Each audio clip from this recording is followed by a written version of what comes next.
पंजाबी वेख रहे सारे ही दर्शकों का निघा स्वागत। मैं हाँ शायना ते लैके हाज़र हाँ प्रोग्राम खास खबर एक नज़र। इस प्रोग्राम दे विच असी दिन दियां ताज़ियां सुर्खियां दे उत्ते झात पाउने आ ते खबरां दी पड़चोल करदे आ ते इस विच साडा साथ दिंदे ने पत्रकारी के खेतर दे नाल जुड़े हुए माहर ते अज दे जिहड़े साडे माहर ने ओह ने जी उगे पत्रकार श्री राजीव भास्कर जी। भास्कर साहब बहुत बहुत स्वागत तुहाडा। धन्यवाद जी। सो खबरों के उत्ते झात शुरू करते हैं और पहली जी खबर है वो जुड़ी हुई है पंजाब विधान सभा के आखिरी दिन के इजलास के नाल संबंधित। इस इजलास का जो आखिरी दिन सी उस विच 7 अहम बिल जोड़े वो पास किए गए हैं और बहुत एक अहम बिल सी वो सी भ्रष्टाचार ते रोक लाने संबंधी। की कहना चाहोगे भास्कर साहब? 1 अक्तूबर ਨੂੰ किसानों ने अपना अंदोलन शुरू किया सीगा जी और सब तो एक मुख्य डिमांड किसानों की यह भी सी कि सूबे की सरकार एक स्पैशल सैशन बुला के अपना केंद्र द्वारा पास किए हुए कानूनों के विरोध दे विच एक नवा कानून पास करे। खैर कैप्टन साहब ने शुरू में जरूर कहा सीगा कि किसानों को सानू कोई अल्टीमेटम देने की लोड़ नहीं, असी इस दिशा दे विच काम कर रहे हैं। बिल्कुल फाइनली वो परसों 3 दिन पहले सैशन शुरू होया, कल आखिरी दिन सीगा जी। इस सैशन के दौरान वो कानून जिहदी डिमांड किसान कर रहे सीगे वो कानून पास होया। कानून पास ते विधान सभा दे विच ते हो गया, हुण उस तो बाद गवर्नर नूं वो पास करके दिता गया। अगे चल के इस कानून जिहड़ा सूबे की सरकार ने असैंबली दे विच पास किया है उहदा बनेगा की? हाँ जी। ਇਹਦੇ ਉੱਤੇ ਹਜੇ ਕੁਐਸਚਨ ਮਾਰਕ ਲੱਗਿਆ ਹੋਇਆ ਕਿਉਂਕਿ ਤੁਸੀਂ ਯਾਦ ਕਰੋ ਜਦ Punjab termination of water agreements act 2004 ਦੇ ਵਿੱਚ ਲੈ ਕੇ ਆਏ ਸੀਗੇ ਜੀ, ਉਹ ਅੱਜ ਤੱਕ ਉਹਦਾ ਰਾਸ਼ਟਰਪਤੀ ਦੇ ਕੋਲ ਪਿਆ ਹੋਇਆ ਔਰ ਰਾਸ਼ਟਰਪਤੀ ਨੇ ਸੁਪਰੀਮ ਕੋਰਟ ਦੇ ਵਿੱਚ ਉਹ ਰੈਫਰੈਂਸ ਵਾਸਤੇ ਭੇਜਤਾ ਸੀਗਾ, ਕੁਝ ਬਣਿਆ ਨਹੀਂ। हाँ जी। यानी केंद्र द्वारा पार्लीमेंट दे विच पास किए हुए एक्ट के अगेंस्ट अगर कोई सूबे की सरकार कोई नवा एक्ट पास करके गवर्नर को भेजती है, चलो गवर्नर की मजबूरी होंदी है वो 2 बार उस बिल नूं रिजैक्ट कर सकते हैं। 2 बार तो बाद अगर तीजी बार फिर सूबे की सरकार अगर गवर्नर को बिल वापस भेजती है तो उन्होंने साइन करने पैंदे ने। हाँ जी। वो साइन होने तो बाद वो होम मिनिस्ट्री जाता है, होम मिनिस्ट्री तो बाद होम मिनिस्ट्री अगर वो बिल दे विच कोई कार्रवाई करना चाहती है तो फिर वो राष्ट्रपति के कोल जाता है और राष्ट्रपति उन्होंने प्रेजिडेंशियल रैफरेंस तो बाद कोई उहदे तवज्जो दिंदा है। एक बड़ी लंबी प्रक्रिया है। हाँ जी। और दूजे पासे केंद्र ने कानून राज्य सभा लोक सभा दे विच पास करन तो बाद राष्ट्रपति ने उहदी एसेंट देने तो बाद वो ऑलरेडी लागू हो गए ने। हाँ जी। ऐदां दे केस दे विच कैप्टन साहब ने अपनी असैंबली दे विच पास जरूर कीते ने नवे एक्ट, पर उन्हां एक्टां दी किन्नी कुछ मान्यता होएगी? हुण केंद्र दा कानून कहता है कि कोई भी प्राइवेट कारपोरेट प्लेयर वो किसानां तो सीधी फसल खरीद सकता है, उन्होंने कोई टैक्स नहीं देना पड़ेगा। हुण सूबे की सरकार द्वारा किया होया पास होया एक्ट वो कहता है कि भी नहीं, ਇਹਦੇ ਵਿੱਚ किसानां ਨੂੰ कोई भी फसल अगर प्राइवेट प्लेयर्स ਨੂੰ भेजਦੇ ਨੇ तो उन्होंने टैक्स देना पएगा प्राइवेट प्लेयर्स ਨੂੰ। जी। उस तो अलावा अगर MSP तो घट खरीदी जाती है तो 3 साल की कैद का भी वो प्रोविजन है। हाँ जी। इदां दे हालात विच कॉन्ट्रेरी अगर तुसीं कानून बनाओगे केंद्र सरकार के खिलाफ और इदां ये सारे जिहड़ा पेंडिंग पीरियड दे विच की किसानां नूं केंद्र सरकार द्वारा अनाउंस की हुई MSP मिलेगी या नहीं मिलेगी, ਇਹਦੇ ਉੱਤੇ भी क्वेश्चन मार्क है। हुण ਇਹਦੇ ਉੱਤੇ भी राजनीति होनी शुरू हो गई है। आम आदमी पार्टी ने कल एक ऑब्जेक्शन लाया कि जब कैप्टन साहब आप कह रहे हैं कि केंद्र ने जिहड़ा पास किया हुआ एक्ट है उन्होंने सुपरसीड नहीं किया जा सकता सूबे द्वारा कोई पास करके एक्ट नूं। हाँ जी। तो फिर ਇਹਦਾ ਕੀ ਫਾਇਦਾ ਹੋਏਗਾ?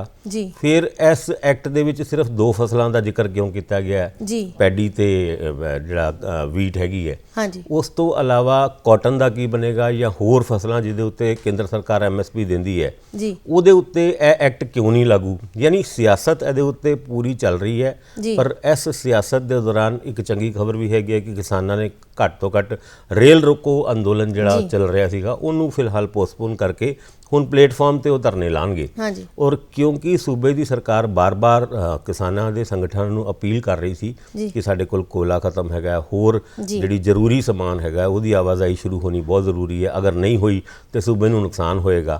इस गल दे उत्ते ध्यान देंदे हुए किसानों ने कल फैसला किया कि फिलहाल असी अपना रेल रोको अंदोलन खत्म कर रहे हैं, पर नाल दे नाल पंजाब दे विच जिन्ने भी टोल प्लाजा है उत्थे भी किसान 21 दिन हो गए सी बैठे हुए। हाँ जी। वो हजे भी बैठे ने, उत्थे लंगर वरताया जा रहा है और मेरे ख्याल नाल करोड़ों रुपए का नुकसान वो स्टेट गौरमेंट नूं भी है क्योंकि वो प्राइवेट ते है। दूजा है नैशनल हाईवे अथॉरिटी नूं लाडो वाली रोड तो ही एक दिन ਜਿਹੜਾ 21 ਦਿਨ ਦੇ ਵਿੱਚ 10 ਕਰੋੜ ਤੋਂ ਵੱਧ ਦਾ ਨੁਕਸਾਨ ਹੋਇਆ। ਹਾਂਜੀ, ਹੁਣ ਇਸ ਨੁਕਸਾਨ ਦੀ ਭਰਪਾਈ ਕਿੱਦਾਂ ਹੋਏਗੀ ਇਹ ਤਾਂ ਸ਼ਾਇਦ ਚਲੋ ਬਾਅਦ 'ਚੋਂ ਪਤਾ ਲੱਗੇਗਾ, ਪਰ ਫਿਲਹਾਲ ਲੋਕਾਂ ਦੀ ਮੌਤ ਜ਼ਰੂਰ ਲੱਗੀ ਹੋਈ ਹੈ ਕਿ ਤੁਸੀਂ ਟੋਲ ਪਲਾਜ਼ਾ ਤੋਂ ਉੱਦਾਂ ਹੀ ਲੰਘੋ ਤੇ ਜਿੰਨੇ ਮਰਜ਼ੀ ਪੈਸੇ ਦੇਣ ਦੀ ਕੋਈ ਲੋੜ ਨਹੀਂ ਹੈਗੀ, ਨਾਲੇ ਲੰਗਰ ਵੀ ਖਾਓ ਉੱਥੇ ਤੇ ਅੱਗੇ ਵੀ ਜਾਓ।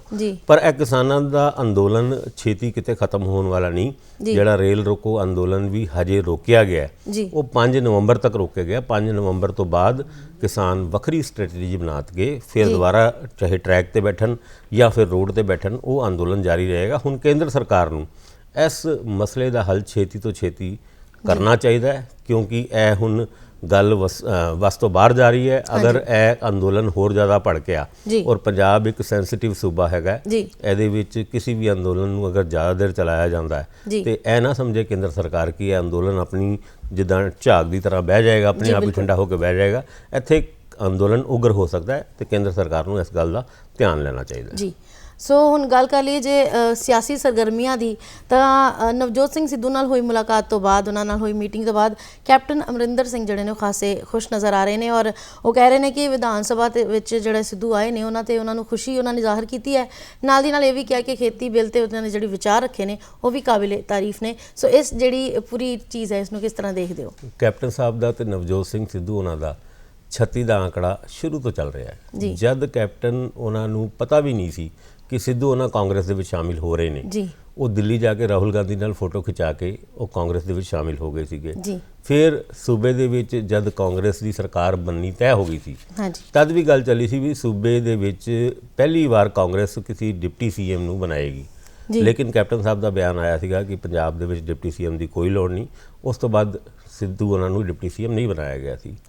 2019 ਦੇ ਇਲੈਕਸ਼ਨ ਤੋਂ ਪਹਿਲੇ ਗੱਲ ਡੇਟ ਵੀ ਸੀਗੀ 17 ਮਈ, ਜਦ ਬਠਿੰਡੇ ਤੋਂ ਭਾਸ਼ਣ ਦਿੱਤਾ ਸੀਗਾ ਸਿੱਧੂ ਉਹਨਾਂ ਨੇ ਕਿ ਇਹ ਜਿਹੜੀ ਮਿਲੀ ਭੁਗਤ ਦੀ ਰਾਜਨੀਤੀ ਹੈਗੀ ਹੈ, ਇਹਨੂੰ ਐਕਸਪੋਜ਼ ਕਰਾਂਗੇ ਤੇ ਜਿਹੜੇ ਵੀ ਸੂਬੇ ਦੇ ਵਿੱਚ ਮਿਲੀ ਭੁਗਤ ਦੀ ਰਾਜਨੀਤੀ ਕਰਦੇ ਨੇ, ਖਾਸ ਕਰਕੇ ਅਕਾਲੀਆਂ ਦਾ ਨਾਂ ਲੈ ਕੇ ਉਹਨਾਂ ਨੇ ਇਹ ਗੱਲ ਕਹੀ ਸੀ। ਪਰ ਕੈਪਟਨ ਸਾਹਿਬ ਦਾ ਉਹਨਾਂ ਨੇ ਨਾਂ ਨਹੀਂ ਲਿਆ ਸੀਗਾ ਤੇ ਉਹਨਾਂ ਨੂੰ ਠੋਕੋ। ਤੇ ਉਸ ਤੋਂ ਬਾਅਦ ਕੈਪਟਨ ਸਾਹਿਬ ਨੇ ਪ੍ਰੈਸ ਕਾਨਫਰੰਸ ਬੁਲਾ ਕੇ ਇਹ ਗੱਲ ਕਹੀ ਸੀਗੀ ਕਿ ਸਿੱਧੂ ਮੇਰੀ ਕੁਰਸੀ ਤੇ ਨਜ਼ਰ ਰੱਖਦਾ ਹੈ, ਔਰ ਇਲੈਕਸ਼ਨ ਖਤਮ ਹੋਣ ਤੋਂ ਬਾਅਦ ਉਹਨਾਂ ਨੂੰ ਲੋਕਲ ਬੋਡੀਜ਼ ਮਿਨਿਸਟਰੀ ਤੋਂ ਹਟਾ ਦਿੱਤਾ ਗਿਆ ਔਰ ਬਾਅਦ ਚੋਂ ਪਾਵਰ ਮਿਨਿਸਟਰੀ ਦਿੱਤੀ ਗਈ, ਜੋ ਅੱਜ ਤੱਕ ਸਿੱਧੂ ਉਹਨਾਂ ਨੇ ਜੁਆਇਨ ਨਹੀਂ ਕੀਤੀ। ਯਾਨੀ ਕਿ ਰਿਸ਼ਤੇ ਹੁਣ ਬਦਲ ਰਹੇ ਨੇ, ਹੁਣ ਨਵੇਂ ਰਿਸ਼ਤੇ ਬਣ ਰਹੇ ਨੇ। ਪਹਿਲੀ ਵਾਰ ਹੋਇਆ, ਹਜੇ ਮੋਗਾ 10 ਦਿਨ ਵੀ ਨਹੀਂ ਹੋਏ, ਜਦ ਮੇਰੇ ਖਿਆਲ 15 ਦਿਨ ਹੋਏ ਨੇ, ਜਦ ਮੋਗੇ ਦੇ ਵਿੱਚ ਰਾਹੁਲ ਗਾਂਧੀ ਦੀ ਪ੍ਰੈਜ਼ੈਂਸ ਦੇ ਵਿੱਚ ਸਿੱਧੂ ਉਹਨਾਂ ਨੇ ਉਹ ਆਪਣੀ ਠੋਕੋ ਵਾਲੀ ਰਾਜਨੀਤੀ ਸ਼ੁਰੂ ਕਰਦੇ ਹੋਏ ਮਾਈਕ ਤੋਂ ਇਹ ਗੱਲ ਕਹੀ ਸੀ ਕਿ ਜਦ ਸੁਖਜਿੰਦਰ ਰੰਧਾਵਾ ਉਹਨਾਂ ਨੂੰ ਸਪੀਚ ਛੋਟੀ ਕਰਨ ਵਾਸਤੇ ਕਹਿਣ ਗਏ ਸੀਗੇ ਕਿ ਵੀ ਅੱਜ ਨਾ ਰੋਕੋ ਮੈਨੂੰ, ਅੱਜ ਮੈਨੂੰ ਬੋਲਣ ਦਿਓ, ਅੱਗੇ ਮੈਨੂੰ ਬਿਠਾਏ ਰੱਖਿਆ।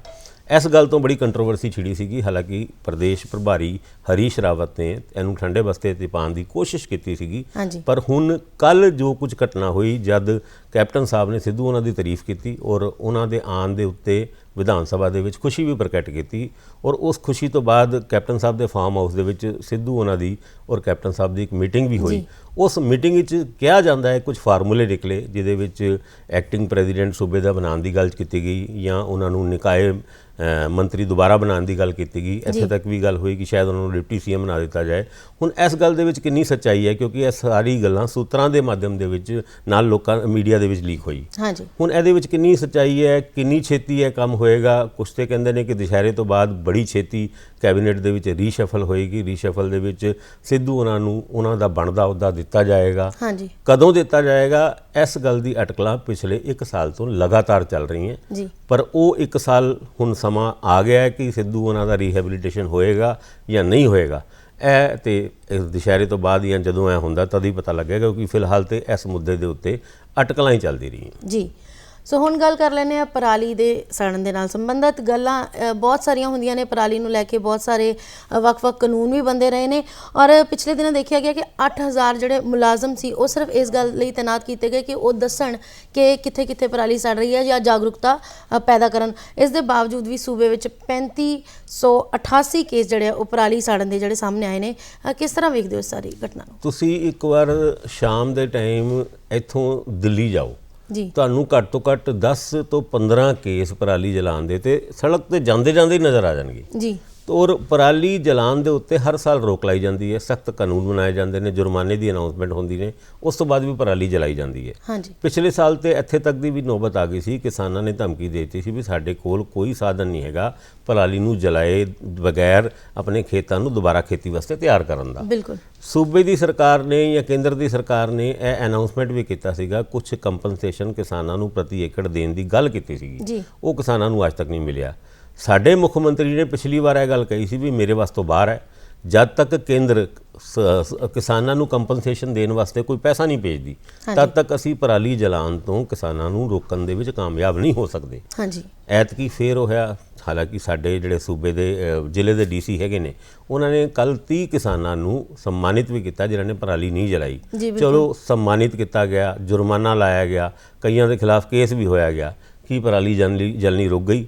ਇਹਦਾ ਤੇ ਪਰਮਾਨੈਂਟ ਸੋਲੂਸ਼ਨ ਕਰਨ ਦੀ ਲੋੜ ਹੈਗੀ ਔਰ ਪਰਮਾਨੈਂਟ ਸੋਲੂਸ਼ਨ ਇਹੀ ਹੈ ਕਿ ਕੰਪਨਸੇਸ਼ਨ ਜਾਂ ਫਿਰ ਉਹਨਾਂ ਦੀ ਖੇਤਾਂ ਤੋਂ ਪਰਾਲੀ ਨੂੰ ਚੱਕ ਕੇ ਬਿਜਲੀ ਬਣਾਉਣ ਦੀ ਗੱਲ ਜਿਹੜੀ ਕਿਤਾਬਾਂ ਦੇ ਵਿੱਚ ਜਾਂ ਕਾਗਜ਼ਾਂ ਦੇ ਵਿੱਚ ਕਈ ਵਾਰ ਕੀਤੀ ਗਈ ਹੈ ਜੀ, ਉਹਨੂੰ ਹੁਣ ਅਮਲੀ ਜਾਮਾ ਪਹਿਨਾਉਣ ਦੀ ਲੋੜ ਹੈਗੀ ਹੈ। ਤਦੀ ਨਾਲ ਦੀ ਨਾਲ ਇਹ ਵੀ ਖਬਰਾਂ ਦੇ ਵਿੱਚ ਪੜ੍ਹਿਆ ਅੱਜ ਸਵੇਰੇ ਵੀ ਕਿ ਬਹੁਤ ਸਾਰਾ ਪ੍ਰਦੂਸ਼ਣ ਜਿਹੜਾ ਔਰੰਜ ਜ਼ੋਨ ਤੋਂ ਵੀ ਉੱਪਰ ਦੀ ਲੈਵਲ ਤੇ ਜਿਹੜਾ ਪਹੁੰਚ ਗਿਆ ਔਰ ਖਾਸ ਕਰਕੇ ਜਿਹੜੇ ਪਿੰਡੂ ਵਸਨੀਕ ਨੇ ਉਹਨਾਂ ਦੀ ਸਿਹਤ ਤੇ ਖਾਸਾ ਬੁਰਾ ਅਸਰ ਪੈ ਰਿਹਾ ਹੈ। ਇਸ ਨਾਲ ਕਿਸ ਤਰ੍ਹਾਂ ਆਪਾਂ ਕਿਸਾਨਾਂ ਨੂੰ ਜਾਂ ਜਿਹੜੇ ਪਿੰਡਾਂ ਵਿੱਚ ਰਹਿ ਰਹੇ ਲੋਕ ਨੇ ਉਹਨਾਂ ਨੂੰ ਕਿਸ ਤਰ੍ਹਾਂ ਜਾਗਰੂਕ ਕਰ ਸਕਦੇ ਹਾਂ?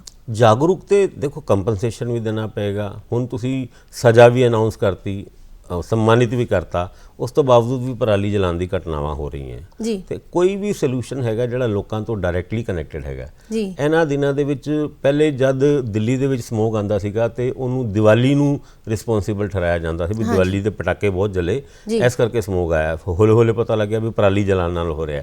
ਹੁਣ ਦੀਵਾਲੀ ਤਾਂ 14 ਨਵੰਬਰ ਦੀ ਹੈ, ਦਿੱਲੀ ਦੇ ਵਿੱਚ ਵਾਤਾਵਰਣ ਹੁਣੇ ਖਰਾਬ ਹੋ ਚੁੱਕਿਆ ਬਿਲਕੁਲ। ਔਰ ਇਹਦਾ ਸਾਰਾ ਠੀਕਰਾ ਦਿੱਲੀ ਸਰਕਾਰ ਹਰਿਆਣਾ ਤੇ ਪੰਜਾਬ ਦੇ ਉੱਤੇ ਹਮੇਸ਼ਾ ਥੋਪਦੀ ਰਹੀ ਹੈ ਔਰ ਇਹ ਗੱਲ ਸਹੀ ਵੀ ਹੈ। ਪਰਾਲੀ ਜਲਾਉਣ ਦੀ ਘਟਨਾਵਾਂ ਨੂੰ ਦੂਰ ਕਰਨ ਵਾਸਤੇ ਕੋਈ ਪਰਮਾਨੈਂਟ ਸੋਲੂਸ਼ਨ ਲੱਭਣ ਦੀ ਲੋੜ ਹੈ। ਕਿਸਾਨਾਂ ਨੂੰ ਲੱਗੇ ਕਿ ਉਹਨਾਂ ਨੂੰ ਪਰਾਲੀ ਜਲਾਉਣ ਤੋਂ ਬਗੈਰ ਵੀ ਇਸ ਸਮੱਸਿਆ ਦਾ ਸਮਾਧਾਨ ਹੋ ਸਕਦਾ ਔਰ ਉਹਨਾਂ ਨੂੰ ਕੋਈ ਕੰਪਨਸੇਸ਼ਨ ਵੀ ਮਿਲੇਗਾ ਜਾਂ ਬਿਜਲੀ ਬਣਾਉਣ ਦੀ ਜਿਹੜੀ ਗੱਲ ਹੁੰਦੀ ਹੈ ਉਹ ਖੇਤਾਂ ਤੋਂ ਪਰਾਲੀ ਨੂੰ ਉਠਾ ਕੇ ਬਿਜਲੀ ਬਣਾਈ ਜਾ ਸਕੇ। ਇਹਦੇ ਇੰਤਜ਼ਾਮ ਸਰਕਾਰਾਂ ਨੂੰ ਕਰਨੇ ਪੈਣੇ ਔਰ ਕੇਂਦਰ ਸਰਕਾਰ ਔਰ ਸੂਬੇ ਦੀ ਸਰਕਾਰ ਦੋਨਾਂ ਨੂੰ ਇਸ ਮੁੱਦੇ ਤੇ ਗੰਭੀਰਤਾ ਨਾਲ ਸੋਚ ਕੇ ਕੋਈ ਨਾ ਕੋਈ ਕਦਮ ਚੱਕ ਕੇ ਇਸ ਪਰਮਾਨੈਂਟ ਸਮੱਸਿਆ ਦਾ ਪਰਮਾਨੈਂਟ ਸੋਲੂਸ਼ਨ ਲੱਭਣਾ ਚਾਹੀਦਾ। ਜੀ ਬਿਲਕੁਲ। ਹੁਣ ਗੱਲ ਕਰ ਲੈਂਦੇ ਹਾਂ ਕਰੋਨਾ ਮਹਾਮਾਰੀ ਦੀ। ਕਰੋਨਾ ਦੇ ਜਿਹੜੇ ਮਰੀਜ਼ 76 ਲੱਖ ਤੋਂ ਸੰਖਿਆ ਜਿਹੜੀ ਹੈ ਭਾਰਤ ਵਿੱਚ ਪਾਰ ਹੋ ਚੁੱਕੀ ਹੈ, ਪਰ ਇੱਕ ਚੰਗੀ ਖਬਰ ਇਹ ਹੈ ਕਿ ਰਿਕਵਰੀ ਰੇਟ ਜਿਹੜਾ ਉਹ ਲਗਾਤਾਰ ਵੱਧ ਰਿਹਾ ਹੈ। ਭਾਰਤ ਦੇ 14 ਸੂਬਿਆਂ ਵਿੱਚ 88.81 ਰਿਕਵਰੀ ਰੇਟ ਹੈ ਤੇ ਜੇ ਪੰਜਾਬ ਦੀ ਗੱਲ ਕਰੀਏ ਤਾਂ 93.1 ਜਿਹੜਾ ਹੈ ਇਹ ਸਾਡਾ ਰਿਕਵਰੀ ਰੇਟ ਪਹੁੰਚ ਚੁੱਕਾ ਹੈ। ਪਰ ਨਾਲ ਦੀ ਨਾਲ ਜਿਹੜੇ ਕਈ ਮੁਲਕ ਨੇ ਉਹਨਾਂ ਵਿੱਚ ਦੂਜਾ ਗੇੜ ਕਿਹਾ ਜਾ ਰਿਹਾ, ਉਸ ਦਾ ਖਦਸ਼ਾ ਜਤਾਇਆ ਜਾ ਰਿਹਾ ਕਰੋਨਾ ਦਾ। ਕਿਸ ਤਰ੍ਹਾਂ ਵੇਖਦੇ ਹੋ ਸਾਰੇ ਚਾਰੇ ਨੂੰ? ਕਰੋਨਾ ਵਾਇਰਸ ਜਦੋਂ ਤੋਂ ਭਾਰਤ ਦੇ ਵਿੱਚ ਫੈਲਿਆ ਉਸ ਤੋਂ ਪਹਿਲੇ ਇਟਲੀ ਦੀ ਖਬਰਾਂ ਅਸੀਂ ਦੇਖਦੇ ਸੀ, ਚਾਈਨਾ ਦੀ ਖਬਰਾਂ ਦੇਖਦੇ ਸੀ। ਅਸੀਂ ਇੰਨੀ ਗੰਭੀਰਤਾ ਨਾਲ ਨਹੀਂ ਲੈਂਦੇ ਸੀਗੇ ਕਿ ਉਹ ਜਦ ਯਾਦ ਹੋਏਗਾ ਤੁਹਾਨੂੰ ਜਦ ਚਾਈਨਾ ਦੀ ਪਹਿਲੇ ਖਬਰਾਂ ਆਈ ਸੀ ਤੇ ਬੰਦੇ ਖੜੇ ਡਿੱਗ ਜਾਂਦੇ ਸੀਗੇ ਜੀ। ਔਰ ਉਸ ਤੋਂ ਬਾਅਦ ਇੱਦਾਂ ਲੱਗਿਆ ਵੀ ਕਰੋਨਾ ਵਾਇਰਸ ਇੰਨਾ ਖਤਰਨਾਕ ਹੈਗਾ। ਜਦ ਭਾਰਤ ਦੇ ਵਿੱਚ ਇਹਦੀ ਧਮਕ ਦੇਖੀ ਗਈ ਔਰ ਖਾਸ ਕਰਕੇ 22 ਮਾਰਚ ਨੂੰ ਜਦ ਪ੍ਰਾਈਮ ਮਿਨਿਸਟਰ ਨਰਿੰਦਰ ਮੋਦੀ ਉਹਨਾਂ ਨੇ ਜਨਤਾ ਕਰਫਿਊ ਲਾਗੂ ਕੀਤਾ ਸੀਗਾ ਜਾਂ ਅਨਾਉਂਸ ਕੀਤਾ ਸੀਗਾ, ਉਸ ਤੋਂ ਬਾਅਦ 25 ਮਾਰਚ ਨੂੰ ਲੋਕਡਾਊਨ ਕੀਤਾ ਔਰ ਲੋਕਡਾਊਨ ਵੀ ਤਕਰੀਬਨ 60 ਦਿਨ ਚੱਲਿਆ ਜੀ। ਅੱਜ ਤੱਕ ਅਸੀਂ ਅਨਲੌਕ 5 ਅਨਲੌਕ 6 ਦੀ ਪ੍ਰਕਿਰਿਆ ਦੇ ਵਿੱਚੋਂ ਗੁਜ਼ਰ ਰਹੇ ਹਾਂ ਔਰ ਹਜੇ ਵੀ ਕੁਝ ਚੀਜ਼ਾਂ ਹੈਗੀਆਂ ਜਿਹੜੇ ਪੂਰੇ ਤਰੀਕੇ ਨਾਲ ਨਹੀਂ ਖੁੱਲੀ। ਪਰ ਇਸ ਸਾਰੇ ਪੀਰੀਅਡ ਦੇ ਦੌਰਾਨ ਹਾਂਜੀ ਜਿਹੜੇ ਭਾਰਤ ਦੇ ਵਿੱਚ ਕਰੋਨਾ ਦੇ ਮਰੀਜ਼ਾਂ ਦੀ ਸੰਖਿਆ 76 ਲੱਖ ਤੋਂ ਵੀ ਵੱਧ ਹੋ ਗਈ। ਬਿਲਕੁਲ। ਔਰ ਹੁਣ ਖੁਸ਼ਖਬਰੀ ਕਹਿ ਲਓ ਜਾਂ ਰਾਹਤ ਦੀ ਖਬਰ ਇਹ ਵੇ ਕਿ ਜਿਹੜਾ 1 ਲੱਖ ਦੇ ਕਰੀਬ ਆંકੜਾ ਰੋਜ਼ ਦਾ ਜਾ ਰਿਹਾ ਸੀਗਾ ਉਹ ਹੁਣ 50,000 ਦੇ ਕਰੀਬ ਹੋ ਗਿਆ। ਔਰ ਸੂਬੇ ਦੀ ਗੱਲ ਕਰੀਏ ਤੇ 2-2.5 ਹਜ਼ਾਰ ਪੇਸ਼ੈਂਟਸ ਰੋਜ਼ ਰਿਪੋਰਟ ਕਰ ਰਹੇ ਸੀ ਜਾਂ ਰੋਜ਼ ਡਿਟੈਕਟ ਹੋ ਰਹੇ ਸੀਗੇ।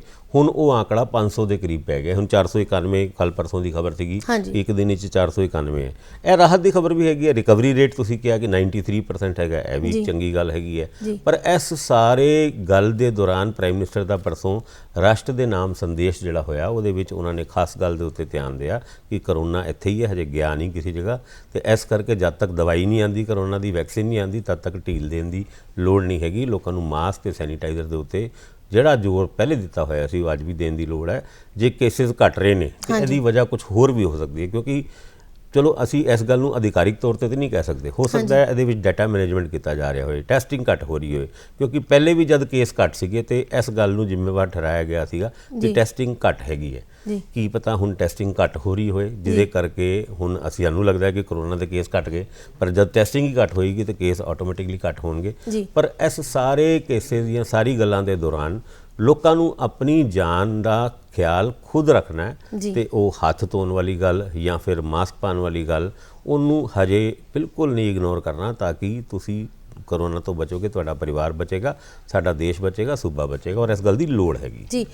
ਭਾਸਕਰ ਸਾਹਿਬ, ਕਿਉਂਕਿ ਤਿਉਹਾਰਾਂ ਦੇ ਦਿਨ ਆ ਰਹੇ ਨੇ ਔਰ ਇਸ ਤਰ੍ਹਾਂ ਦੀ ਜਦੋਂ ਚੰਗੀਆਂ ਖਬਰਾਂ ਆਉਂਦੀਆਂ ਨੇ, ਰਾਹਤ ਭਰੀਆਂ ਖਬਰਾਂ ਆਉਂਦੀਆਂ ਨੇ, ਤਾਂ ਲੋਕ ਕਿਤੇ ਨਾ ਕਿਤੇ ਢਿੱਲੇ ਹੋ ਜਾਂਦੇ ਨੇ।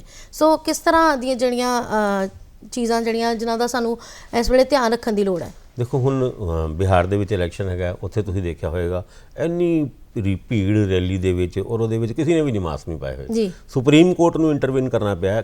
ਗੱਲ ਤੇ ਉਹ ਮੱਧ ਪ੍ਰਦੇਸ਼ ਦੀ ਹੈ, ਜਿਹਦੇ ਵਿੱਚ ਕਮਲਨਾਥ ਔਰ ਤੋਮਰ, ਯੂਨੀਅਨ ਮਿਨਿਸਟਰ ਤੋਮਰ ਸਾਹਿਬ ਨੂੰ ਉਹਨਾਂ ਦੇ ਖਿਲਾਫ ਕੇਸ ਦਾਇਰ ਕਰਨ ਦੀ ਇੰਸਟਰਕਸ਼ਨ ਵੀ ਦਿੱਤੀ ਹੈ। ਔਰ ਇੱਥੇ ਤੱਕ ਵੀ ਸੁਪਰੀਮ ਕੋਰਟ ਨੇ ਇੰਸਟਰਕਸ਼ਨ ਦਿੱਤੀ ਹੈ ਕਿ ਜਿਹੜਾ ਪ੍ਰਤਿਆਸ਼ੀ, ਜਿਹੜਾ ਕੈਂਡੀਡੇਟ ਰੈਲੀ ਕਰੇਗਾ, ਉਹਨੂੰ ਸਾਰੀ ਭੀੜ ਵਾਸਤੇ ਮਾਸਕ ਦਾ ਤੇ ਸੈਨੀਟਾਈਜ਼ਰ ਦਾ ਬੰਦੋਬਸਤ ਕਰਨਾ ਪਏਗਾ। ਹੁਣ ਇੱਦਾਂ ਦੇ ਹਾਲਾਤ ਵਿੱਚ ਜਿਹੜਾ ਖਰਚਾ ਚੁਣਾਵ ਆਯੋਗ ਨੇ 25-30 ਲੱਖ ਰੁਪਏ ਵਧਾਏ ਨੇ, ਉਹ ਸਾਰੇ ਤੇ ਸੈਨੀਟਾਈਜ਼ਰ ਤੇ ਮਾਸਕ ਚਲੇ ਜਾਣਗੇ। ਔਰ ਜਿਹੜੀ ਭੀੜ ਰੈਲੀ ਦੇ ਵਿੱਚ ਬਿਹਾਰ ਦੇ ਵਿੱਚ ਨਜ਼ਰ ਆ ਰਹੀ ਹੈ, ਉਹ ਭੀੜ ਸ਼ਾਇਦ ਹੁਣ ਘੱਟ ਹੋਏਗੀ। ਪਰ ਇੱਦਾਂ ਦੇ ਹਾਲਾਤ ਦੇ ਵਿੱਚ ਜਿਹੜੀ ਤੁਸੀਂ ਗੱਲ ਕਹੀ ਕਿ ਅੱਗੇ ਚੱਲ ਕੇ ਤਿਉਹਾਰਾਂ ਦੇ ਸੀਜ਼ਨ ਦੇ ਵਿੱਚ ਇਹਤਿਆਤ ਵਰਤਣ ਦੀ ਕੀ ਲੋੜ ਹੈਗੀ ਹੈ, ਬਿਲਕੁਲ ਲੋੜ ਹੈਗੀ ਹੈ, ਕਿਉਂਕਿ ਇਹੀ ਟਾਈਮ ਹੈਗਾ ਜਦ ਕਰੋਨਾ ਦੁਬਾਰਾ ਆਪਣਾ ਪੀਕ ਫੜ ਸਕਦਾ ਹੈ। ਉਹ ਗੱਲ ਨਾ ਹੋਏ, ਇੱਦਾਂ ਦੇ ਹਾਲਾਤ ਨਾ ਪੈਦਾ ਹੋਏ, ਇਹਦੇ ਵਾਸਤੇ ਸਾਨੂੰ ਆਪ ਆਪਣੇ ਸੁਰੱਖਿਆ ਦੇ ਇੰਤਜ਼ਾਮ ਖੁਦ ਕਰਨੇ ਪੈਣਗੇ। ਜੀ ਭਾਸਕਰ ਸਾਹਿਬ, ਅਸੀਂ ਅਕਸਰ ਖਬਰਾਂ ਪੜ੍ਹਦੇ ਰਹਿੰਦੇ ਹਾਂ, ਸੁਣਦੇ ਰਹਿੰਦੇ ਹਾਂ ਕਿ ਵਿਦਿਆਰਥੀ ਕਈ ਜਿਹੜੇ ਜਾਲੀ ਯੂਨੀਵਰਸਿਟੀਆਂ ਤੇ ਜਾਂ ਕਾਲਜਾਂ ਦੇ ਉੱਤੇ ਇਲਜ਼ਾਮ ਲਾਉਂਦੇ ਰਹਿੰਦੇ ਕਿ ਇਹ ਜਿਹੜੇ ਕਰੀਅਰ ਦੇ ਨਾਲ ਖਿਲਵਾੜ ਕਰ ਰਹੇ ਨੇ। ਔਰ ਇਹੋ ਜਿਹੀ ਇੱਕ ਸ਼ਿਕਾਇਤ ਦੇ ਚੱਲਦਿਆਂ ਹੁਣ ਇਹ ਮੰਨਿਆ ਜਾ ਰਿਹਾ ਕਿ ਸੁਪਰੀਮ ਕੋਰਟ ਹੁਣ ਤੈਅ ਕਰੇਗਾ ਕਿ ਜਿਹੜੇ ਸਿੱਖਿਅਕ ਜਿਹੜੀਆਂ ਸੰਸਥਾਵਾਂ ਨੇ, ਚਾਹੇ ਉਹ ਸਕੂਲ ਨੇ, ਚਾਹੇ ਉਹ ਕਾਲਜ ਨੇ, ਚਾਹੇ ਉਹ ਯੂਨੀਵਰਸਿਟੀਆਂ ਨੇ, ਉਹ ਹੁਣ ਉਪਭੋਗਤਾ ਕਾਨੂੰਨ ਦੇ ਦਾਇਰੇ 'ਚ ਆਉਣਗੇ ਜਾਂ ਨਹੀਂ। ਇਸ ਉੱਤੇ ਵਿਚਾਰ ਚਰਚਾ ਚੱਲ ਰਹੀ ਹੈ ਔਰ ਸੁਪਰੀਮ ਕੋਰਟ ਜਿਹੜਾ ਹੁਣ ਇਸ ਦਾ ਫੈਸਲਾ ਕਰੇਗਾ। ਕਿਸ ਤਰ੍ਹਾਂ ਵੇਖਦੇ ਹੋ ਇਸ ਖਬਰ ਨੂੰ? ਤੁਸੀਂ ਆਏ ਦਿਨ ਇਹ ਖਬਰ ਪੜ੍ਹਦੇ ਹੋਣੇ ਅਖਬਾਰਾਂ ਦੇ ਵਿੱਚ ਕਿ ਫਲਾਨੀ ਯੂਨੀਵਰਸਿਟੀ ਜਾਲੀ ਨਿਕਲੀ, ਉਹਦੀ UGC ਤੋਂ ਕੋਈ ਮਾਨਤਾ ਨਹੀਂ। ਔਰ UGC ਟਾਈਮ ਟੂ ਟਾਈਮ ਇੱਦਾਂ ਦੀ ਲਿਸਟ ਵੀ ਆਪਣੀ ਵੈਬਸਾਈਟ ਦੇ ਉੱਤੇ ਜਾਰੀ ਕਰਦੀ ਹੈ ਕਿ ਸਾਡੀ ਜਿਹੜੀ ਆਥੋਰਾਈਜ਼ਡ ਜਾਂ ਐਫੀਲੇਟਡ ਯੂਨੀਵਰਸਿਟੀ ਹੈਗੀ ਹੈ, ਇਹ ਹੈਗੀ ਹੈ। ਉਸ ਤੋਂ ਬਾਵਜੂਦ ਕਈ ਯੂਨੀਵਰਸਿਟੀਜ਼ ਬਾਅਦ ਚੋਂ ਫਰਾਡ ਨਿਕਲਦੀ ਹੈ। ਯਾਨੀ ਵਿਦਿਆਰਥੀ ਜਾਂ ਛਾਤਰ ਇਸ ਗੱਲ ਦੇ, ਇਸ ਫਰਾਡ ਦੇ ਸ਼ਿਕਾਰ ਹੁੰਦੇ ਨੇ। ਔਰ ਜਦ ਉਹ ਕੋਰਟਾਂ ਦੇ ਵਿੱਚ ਆਪਣੇ ਸਮਾਧਾਨ ਵਾਸਤੇ ਜਾਂਦੇ ਨੇ ਤੇ ਉਹ ਕੰਜ਼ਿਊਮਰ ਫੋਰਮ ਦੇ ਵਿੱਚ ਇੱਕ ਉਪਭੋਗਤਾ ਦੇ ਤਰੀਕੇ ਨਾਲ ਇਹਨਾਂ ਵਿਦਿਆਰਥੀਆਂ ਨੂੰ ਦੇਖਿਆ ਜਾਏ ਨਾ ਦੇਖਿਆ ਜਾਏ, ਇਹਦਾ ਕੋਈ ਫੈਸਲਾ ਨਹੀਂ ਹੋਇਆ। ਹੁਣ ਸੁਪਰੀਮ ਕੋਰਟ ਨੇ ਇਹ ਫੈਸਲਾ ਕੀਤਾ ਕਿ ਇਹਦਾ ਫੈਸਲਾ ਅਸੀਂ ਕਰਾਂਗੇ। ਔਰ ਕਿਉਂਕਿ ਸੁਪਰੀਮ ਕੋਰਟ ਨੇ ਪਹਿਲੇ ਕਈ ਫੈਸਲੇ ਇੱਦਾਂ ਦੇ ਦਿੱਤੇ ਹੋਏ ਨੇ ਜਿਹਦੇ ਵਿੱਚ ਵਿਦਿਆਰਥੀਆਂ ਨੂੰ ਸੁਪਰੀਮ ਕੋਰਟ ਜਾਂ ਕੋਰਟਾਂ ਦੇ ਵਿੱਚ ਕੋਈ ਰਾਹਤ ਨਹੀਂ ਮਿਲੀ। ਪਰ ਹੁਣ ਗੱਲ ਵੱਖਰੀ ਹੋ ਸਕਦੀ ਹੈ, ਕਿਉਂਕਿ ਸੁਪਰੀਮ ਕੋਰਟ ਨੇ ਰਿਟ ਪਟੀਸ਼ਨ ਐਡਮਿਟ ਕਰ ਲਈ ਹੈ ਔਰ ਇਸ ਮੁੱਦੇ ਦੇ ਉੱਤੇ ਵਿਚਾਰ ਕਰਨ ਦਾ ਫੈਸਲਾ ਕਰ ਲਿਆ। ਆਉਣ ਵਾਲੇ ਟਾਈਮ ਵਿੱਚ ਇਸ ਤਰ੍ਹਾਂ ਦੇ ਡਿਸਪਿਊਟਸ ਔਰ ਇਸ ਤਰ੍ਹਾਂ ਦੀ ਸਮੱਸਿਆ ਤੋਂ ਕੋਰਟਾਂ ਦੁਆਰਾ ਛਾਤਰਾਂ ਨੂੰ ਜ਼ਰੂਰ ਰਿਲੀਫ ਮਿਲੇਗਾ। ਸੋ ਜਿਹੜੇ ਸਾਡੇ ਸਰਕਾਰੀ ਕਰਮਚਾਰੀ ਨੇ, ਉਹਨਾਂ ਵਾਸਤੇ ਦੀਵਾਲੀ ਦਾ ਇੱਕ ਤੋਹਫਾ ਜਿਹੜਾ ਹੈ ਉਹ ਕੇਂਦਰ ਸਰਕਾਰ ਨੇ ਤੈਅ ਕੀਤਾ। 3737 ਕਰੋੜ ਦਾ ਜਿਹੜਾ ਬੋਨਸ ਦੇਣ ਦਾ ਜਿਹੜਾ ਐਲਾਨ ਕੀਤਾ ਗਿਆ। ਕਿਸ ਤਰ੍ਹਾਂ ਵੇਖਦੇ ਹੋ ਇਸ ਖਬਰ ਨੂੰ? ਬਿਲਕੁਲ ਖੁਸ਼ੀ ਦੀ ਖਬਰ ਹੈਗੀ ਹੈ, ਕਿਉਂਕਿ ਕਰੋਨਾ ਕਾਲ ਦੇ ਵਿੱਚ ਲੋਕਾਂ ਦੀ ਜੇਬਾਂ ਖਾਲੀ ਹੋ ਗਈ ਸੀ ਔਰ ਜਿਨ੍ਹਾਂ ਦੀ ਥੋੜ੍ਹੇ ਬਹੁਤ ਪੈਸੇ ਵੀ ਸੀਗੇ ਉਹ ਖਰਚਣ ਦੀ ਹਿੰਮਤ ਨਹੀਂ ਕਰ ਰਹੇ ਸੀਗੇ, ਕਿਉਂਕਿ ਹਾਲਾਤ ਹੀ ਇੱਦਾਂ ਦੇ ਸੀਗੇ ਕਿ ਤੁਸੀਂ ਅਗਰ ਪੈਸੇ ਖਰਚੋਗੇ ਤਾਂ ਕੱਲ੍ਹ ਨੂੰ ਕਿੱਦਾਂ ਦੇ ਹਾਲਾਤ ਹੋਣਗੇ। ਜਦ ਲਾਕਡਾਊਨ ਲੱਗਿਆ ਸੀਗਾ 25 ਮਾਰਚ ਨੂੰ, ਇੱਦਾਂ ਲੱਗਿਆ ਸੀ ਵੀ 10-15 ਦਿਨ ਦੀ ਗੱਲ ਹੈਗੀ, ਇਹ ਮਹੀਨੇ ਦੀ ਗੱਲ ਹੈਗੀ। ਉਹ ਵੀ ਤੁਹਾਨੂੰ 2-2.5 ਮਹੀਨੇ ਉਹ ਲਾਕਡਾਊਨ ਰਿਹਾ ਔਰ 6 ਮਹੀਨੇ ਤੋਂ ਵੱਧ ਹੋ ਚੁੱਕੇ ਨੇ। ਅੱਜ ਤੱਕ ਸਾਡੀ ਇਕੋਨਮੀ ਕੰਟਰੋਲ ਦੇ ਵਿੱਚ ਨਹੀਂ ਆਈ। ਰਿਕਾਰਡ ਦੇ ਤੌਰ ਤੇ ਵੀ 29.5% ਸਾਡੀ GDP ਥੱਲੇ ਰਹੀ ਔਰ RBI ਨੇ ਆਲਰੇਡੀ ਕਿਹਾ ਕਿ ਅਗਲੇ ਕੁਆਟਰ ਦੇ ਵਿੱਚ ਵੀ 10% ਦੇ ਕਰੀਬ ਸਾਡੀ GDP ਡਾਊਨ ਰਹਿ ਸਕਦੀ ਹੈ। ਇੱਦਾਂ ਦੇ ਹਾਲਾਤ ਵਿੱਚ ਲੋਕਾਂ ਦੀ ਜੇਬਾਂ 'ਚ ਮਾੜੇ ਮੋਟੇ ਪੈਸੇ ਜਾਣ, ਉਹ ਮਾਰਕੀਟ ਵਿੱਚ ਖਰੀਦਾਰੀ ਕਰਨ, ਜਿਹਦੇ ਨਾਲ ਸਾਡੀ ਮਾਰਕੀਟ ਦੇ ਵਿੱਚ ਨਾ ਕੇਵਲ ਚਹਿਲ ਪਹਿਲ ਆਏ ਬਲਕਿ ਇਕੋਨਮੀ ਦੇ ਵਿੱਚ ਵੀ ਰਿਵਾਈਵਲ ਆਏ, ਸੁਧਾਰ ਆਏ। ਇਹਦੇ ਉੱਤੇ ਇਹ ਕੰਮ ਬਹੁਤ ਜ਼ਰੂਰੀ ਸੀਗਾ। ਹੁਣ ਖੈਰ ਸਾਨੂੰ ਤਾਂ ਇਹ ਬੋਨਸ ਨਹੀਂ ਮਿਲਣਾ, ਪਰ ਸਰਕਾਰੀ ਕਰਮਚਾਰੀਆਂ ਨੂੰ ਮਿਲਣਾ ਹੈ। ਇਹ ਇੱਕ ਬਹੁਤ ਵਧੀਆ ਗੱਲ ਹੈ ਔਰ ਉਹਨਾਂ ਨੂੰ ਵਧਾਈ। ਤੇ ਹੁਣ ਉਹ ਵੀ ਪੈਸੇ ਜਦ ਉਹਨਾਂ ਦੀ ਜੇਬ ਵਿੱਚ ਆਉਂਦੇ ਨੇ, ਮਾਰਕੀਟ ਜਾ ਕੇ ਖਰੀਦਾਰੀ ਸ਼ੁਰੂ ਕਰਨ, ਤਾਂ ਕਿ ਦੁਕਾਨਦਾਰਾਂ ਦੇ ਚਿਹਰੇ ਦੇ ਵਿੱਚ ਵੀ ਉਹ ਰੌਣਕ ਆਏ ਜਿਹੜੀ ਹਜੇ ਤੁਹਾਡੇ ਚਿਹਰੇ 'ਚ ਆਈ ਹੈ।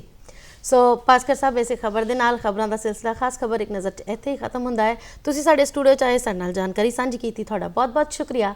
ਸਾਡੇ ਦਰਸ਼ਕਾਂ ਦਾ ਸਾਡੇ ਨਾਲ ਜੁੜੇ ਰਹਿਣ ਲਈ ਬਹੁਤ ਬਹੁਤ ਸ਼ੁਕਰੀਆ।